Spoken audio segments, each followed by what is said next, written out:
اللہ تعالیٰ قرآن پاک میں ارشاد فرماتا ہے وَاذْكُرْ فِي الْكِتَابِ ابراہیم، کہ کتاب میں تم ابراہیم کو یاد کرو۔ کتاب سے مراد آسمانی کتاب ہے، اور خاص کر ان آسمانی کتابوں میں جو 4 آسمانی کتابیں ہیں، جس کا رائٹر دنیا میں کوئی نہیں ہے، جس کا لیکھک دنیا میں کوئی نہیں ہے، وہ اللہ کی جانب سے اللہ کا کلام بن کر دنیا کے اندر آیا۔ وہ 4 کتابیں، ایک توریت، دو زبور، انجیل اور قرآن۔ اس کے علاوہ دنیا میں جتنی کتابیں ہیں اس کے رائٹر دنیا کے ہی ہیں، اس کے لیکھک، اس کے مصنف جو ہیں دنیا کے ہیں، لیکن یہ 4 کتابیں اللہ نے آسمان سے نازل کی ہے انسان کی ضرورت کے مطابق، اور 4 مخصوص پیغمبروں پہ اللہ نے ان 4 کتابوں کو نازل فرمایا۔ تو اس میں سے ایک مخصوص کتاب قرآن ہے، جس کے اندر اللہ نے ارشاد فرمایا وَاذْكُرْ فِي الْكِتَابِ ابراہیم، کہ تم کتاب میں ابراہیم کو یاد کرو۔ اِنَّهُ كَانَ صِدِّيقًا نَبِيًّا، بے شک وہ سچا نبی تھا اور غیب کی خبریں بتایا کرتا تھا۔ قرآن کیا کہتا ہے کہ بے شک وہ سچا نبی تھا اور غیب کی خبر دیتا تھا۔ غیب سے مراد جو چھپی ہوئی چیز ہے، جسے ہم نہیں جانتے۔ مثال کے طور پر ہم ہندوستان میں ہیں اور پاکستان کی خبر رکھیں، اس دور میں تو آسان ہے رکھ لینا، کیونکہ سوشل میڈیا کا زمانہ ہے، کس وقت کہاں کیا ہو رہا ہے تمام چیزیں انٹرنیٹ پہ موجود ہیں۔ لیکن جس وقت نیٹ کا دور دور تک عطا اور پتہ نہیں تھا، اس وقت اللہ نے قرآن کو نازل فرمایا، اور ساتھ میں اللہ نے حضرت ابراہیم علیہ السلام کو خلیل یعنی اپنا دوست بھی بنایا۔ اللہ نے دوسری جگہ پہ ارشاد فرمایا وَاتَّخَذَ اللَّهُ إِبْرَاهِيمَ خَلِيلًا، کہ میں نے ابراہیم کو اپنا خلیل بنایا، اپنا دوست بنایا۔ اسی طریقے سے ایک جگہ اور قرآن پاک میں اللہ ارشاد فرماتا ہے وَاتَّخِذُوا إِبْرَاهِيمَ مِن مَّقَامِ مُصَلَّى، کہ جہاں پہ ابراہیم کھڑے ہو اس جگہ کو تم مصلی بناؤ۔ ایسے الگ الگ جگہوں پہ اللہ نے حضرت ابراہیم علیہ السلام کا قرآن پاک میں ذکر فرمایا، اور حضرت ابراہیم علیہ السلام کو دنیا میں پیدا کرنے کا مقصد یہ تھا کہ اللہ کی وحدانیت کو، اللہ کی ربوبیت کو دنیا کے سامنے پیش کرے، اور پھر ایسے وقت میں، ایسے زمانے میں، ایسے حالات میں، ایسے خطرناک دور کے اندر اللہ نے حضرت ابراہیم علیہ السلام کو دنیا کے اندر پیدا فرمایا، کہ وہ زمانہ تھا نمرود کا، وہ زمانہ تھا نمرود کا، اور نمرود کو اللہ نے پوری دنیا کی سلطنت یعنی بادشاہت عطا کی۔ عراق میں بیٹھ کر پوری دنیا پہ حکمرانی کرنے والا بادشاہ، ایسا بادشاہ دنیا کے اندر بس چند بادشاہ ہیں۔ کتابوں میں ابھی تک صرف 4 بادشاہوں کا ذکر ہے کہ جنہوں نے پوری دنیا پہ سلطنت کی ہے، حکومت کی ہے۔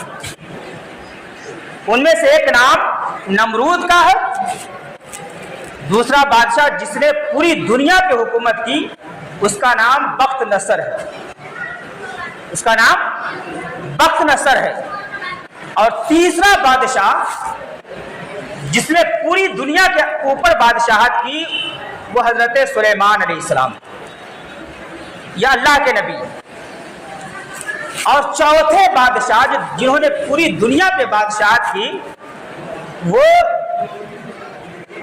ذوالقرنین بادشاہ ہے۔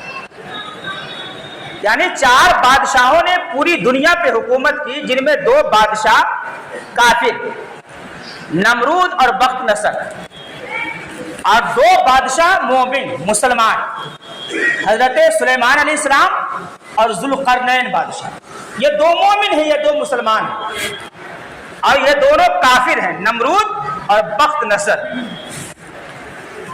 اور نمرود اپنے کو اپنے زمانے میں خدا کہلوایا کرتا تھا، اور لوگ اسے خدا مانتے بھی تھے، لوگ اس کی پوجا بھی کرتے تھے، لوگ اس کی عبادت بھی کرتے تھے، لیکن کسی کو کوئی یوں ہی خدا نہیں بنا لیتا ہے، اس کے پیچھے کچھ نہ کچھ راز ہوتے ہیں، کچھ مقصد ہوتا ہے، کچھ وجوہات ہوتی ہے۔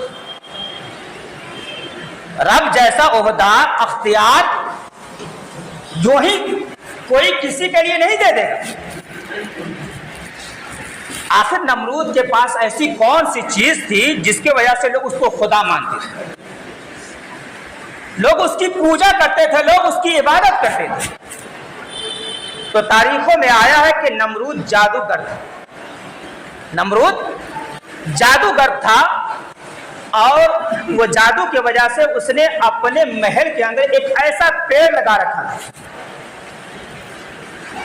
کہ وہ دھوپ پہر کی چلچلاتی ہوئی دھوپ میں بھی اس پیڑ کا سایہ نہیں ہوتا تھا۔ دنیا کے اندر آپ کوئی بھی ایسا پیڑ اٹھا لے جس کا سایہ نہ ہو، کوئی ایسا پیڑ بتا سکتے ہیں آپ؟ کوئی ایسا پیڑ نہیں ملے گا۔ اگر پچھم کی طرف دھوپ جا رہا ہے تو پورب کی طرف اس کا سایہ ہوگا، دکھن کی طرف دھوپ ہے تو اتر کی طرف سایہ ہوگا، پورب میں دھوپ ہے تو پچھم کی طرف اس کا سایہ ہوگا، لیکن سایہ ہوگا۔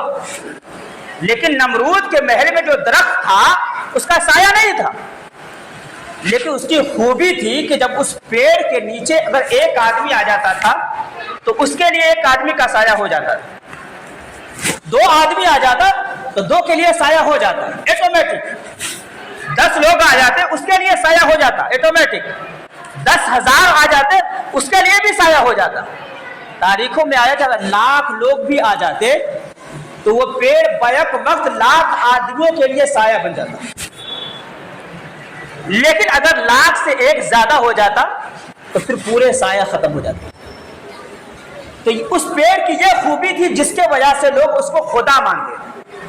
اسی طریقے سے ایک اور خوبی کہ اس کے گھر کے اندر ایک کنواں تھا، ایک حوض تھا، اور لوگ اس حوض کے اندر کوئی دودھ لا کر ڈالتا، کوئی پانی لا کر ڈالتا، کوئی شربت لا کر ڈالتا، کوئی کچھ لا کر ڈالتا تو کوئی کچھ لا کر ڈالتا۔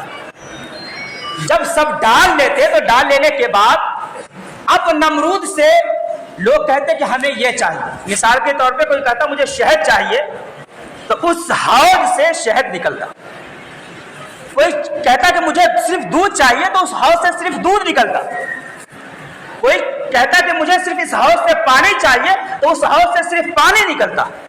تو بتائیے جس کے اندر یہ خوبی ہو، یہ کرشمہ ہو جادو کا، اور لوگ تو اندھ بھکت ہے ہی ہیں۔ اس دور میں ایک جادوگر اور آیا ہے، ایک کاغذ اٹھاتا ہے اور لوگوں کے چھپے ہوئے راز کو وہ بتانا شروع کر دیتا ہے۔ لوگ اسے کوئی بابا کہہ رہا ہے، کوئی اوتار کہہ رہا ہے، کوئی کچھ کہہ رہا ہے۔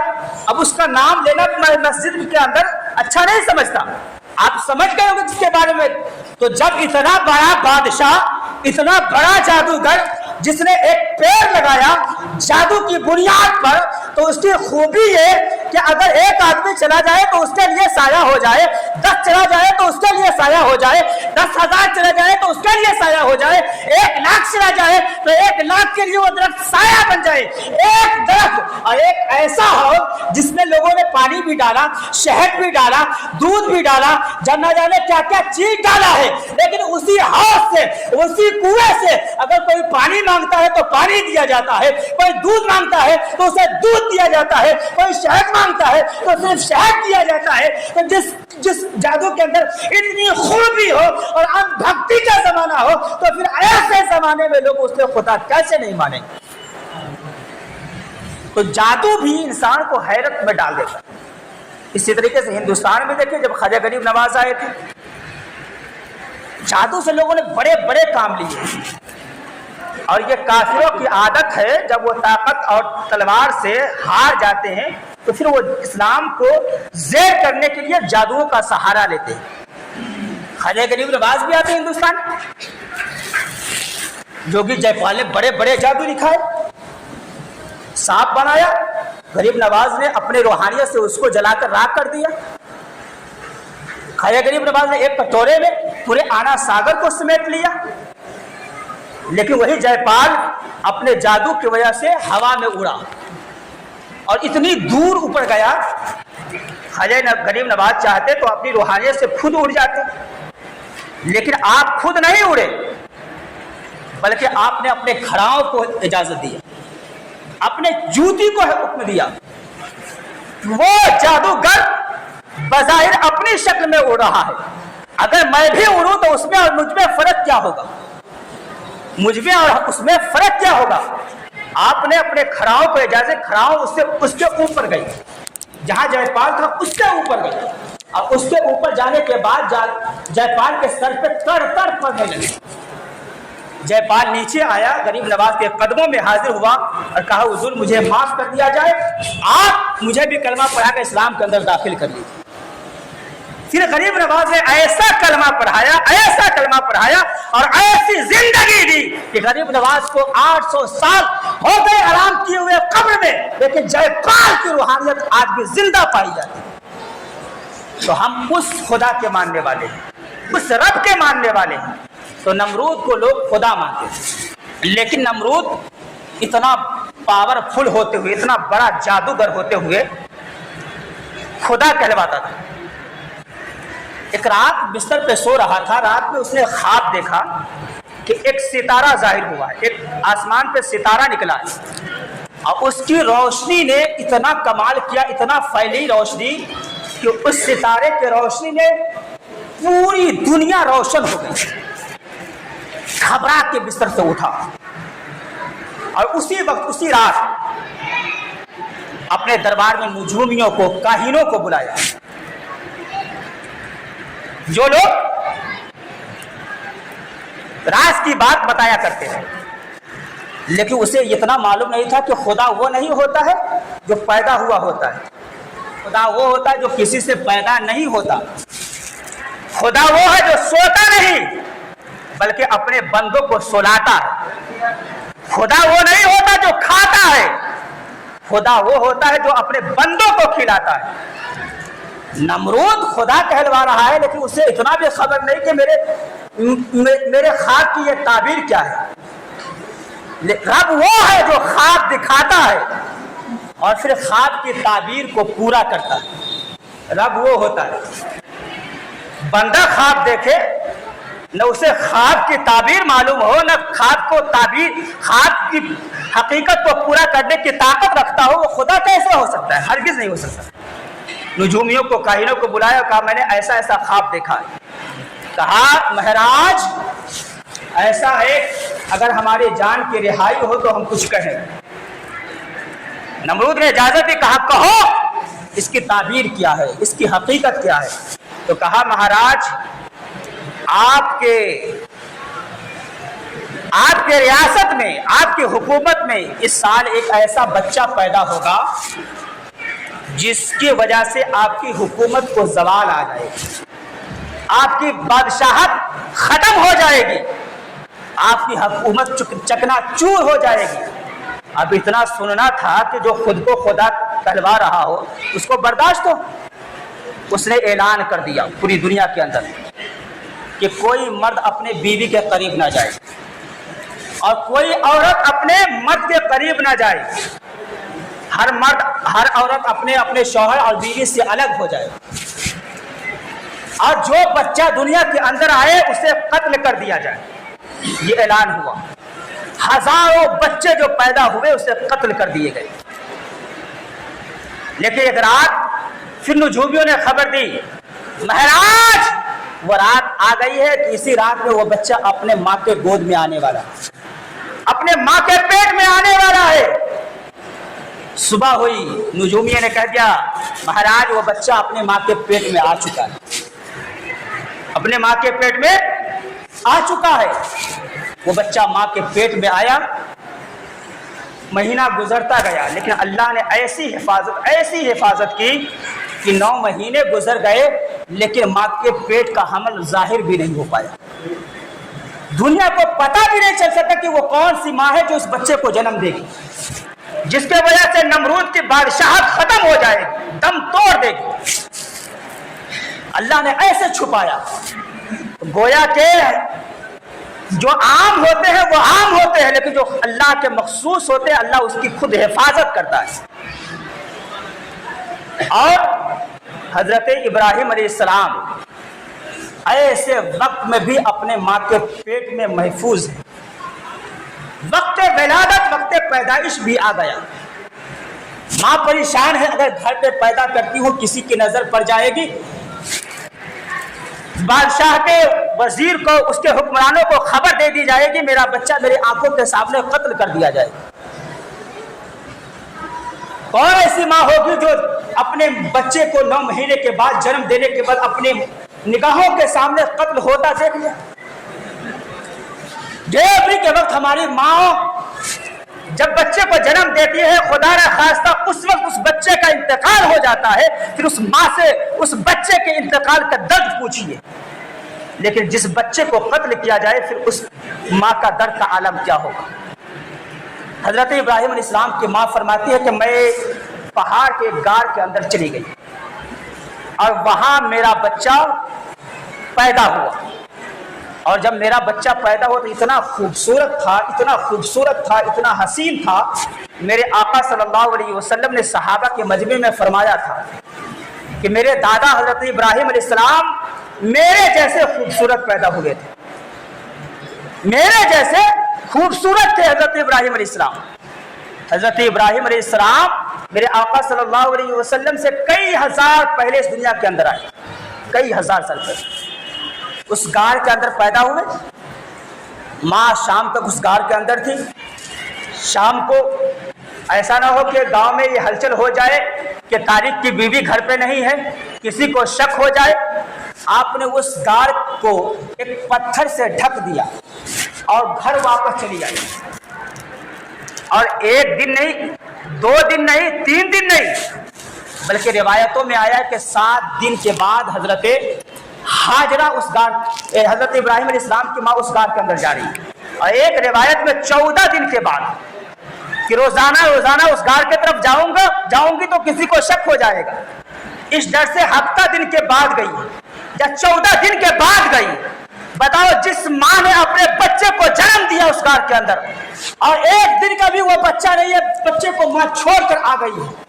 अब उसको दूध कौन दे रहा होगा, उसकी परवरिश कौन कर रहा होगा, उसका पालन पोषण कौन कर रहा होगा, क्या वो बच्चा जिंदा रह सकता है? लेकिन हजरत इब्राहिम अलैहिस्सलाम की माँ है, उन्हें यकीन है कि जो रब मेरे बच्चे को जालिम की नजरों से मेरे पेट में छुपा सकता है, उसी गार के अंदर मेरे बच्चे की हिफाजत कर सकता है। हफ्ता दिन के अंदर गई। डर था कि ऐसा ना हो कि शेर चीते भालू मेरे बच्चे को खा गए होंगे। गार के करीब पहुंची, ये ख्याल जैसे ही पैदा हुआ, एक अजीब सी आवाज हजरत इब्राहिम अलैहिस्सलाम के वालिदा के कानों में आई। ऐ इब्राहिम की माँ, क्या तूने ये नहीं कहा था क्या ऐ मेरे रब, मैं अपने बच्चे को तेरे हवाले करके जा रही हूँ? ऐ इब्राहिम की माँ, घबरा मत, तेरे रब ने तेरे बच्चे की हिफाजत की, तेरे रब ने तेरे बच्चे की हिफाजत की है। आप डरते क्यों हो, परेशान क्यों होते हो? तुम्हारा रब इतना पावरफुल है जो तेरे पैगंबर को जालिम की नजरों से माँ के पेट में छुपा सकता है। 1 दिन के बच्चे की अल्लाह हिफाजत कर सकता है, 7 दिन या 14 दिन हिफाजत कर सकता है। 14 दिन के बाद जा रही है, एक हफ्ता के बाद जा रही है, और 1 हफ्ता में एक दिन दूध पिला कर आ रही है, हफ्ते में 1 दिन दूध पिला कर आ रही है। 7 दिन दूध कौन पिला रहा है, कौन दे रहा है दूध? तारीखों में आया कि हजरत इब्राहिम अलैहिस्सलाम को जब भूख लगती थी, आप अपने अंगूठे को मुंह में डालते थे, खुदा की कुदरत से अंगूठे से दूध जाहिर हो जाता था, दूध निकलने लगता था।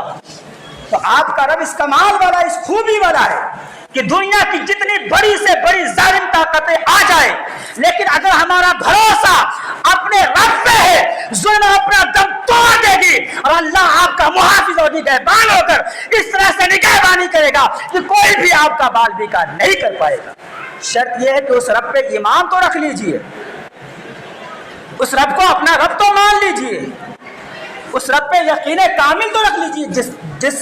جس امت کا یہ حال ہو کہ ظہر کی نماز پڑھنے کے لیے جائیں گے, یہ میرا سامان نہیں بک پائے گا, ہم اس کے بارے میں کیا کہیں کہ تمہارا خدا پہ یقین ہے؟